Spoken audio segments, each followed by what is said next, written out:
नमस्ते भाभी। अरे भाभी, बालों को क्या हो गया? पूरी टकली हो गई हो, गंजी चुड़ैल लग रही हूँ एकदम। अरे बेटा, कितना मुंह पे फुंसी फोड़ा हो रहा है, ना आँख दिख रही, ना नाक दिख रही, ना होठ दिख रहे।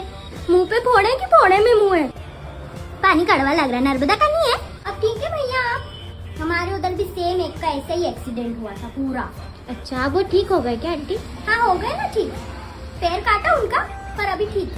ये क्रीम से कुछ नहीं होने वाला दीदी। अभी आपको यहाँ है ना, यहाँ से यूँ जाएगा, फिर यूँ जाएगा, फिर धीरे से हाथ पे चढ़ेगा, हाथ से यूँ, फिर यहाँ गर्दन पे, मुंह पे, यूँ पूरा हो जाएगा पीछे तक, ऐसा जाएगा ऐसा। तो फिर निकल जाएगा ना आंटी इसके बाद? नहीं, ये निकलेगा नहीं बेटा, आप पे ट्रांसफर होगा, ये देखना, मैं बता रही हूँ। होता है, नहीं होगा सही, ये खेलेगा पूरा।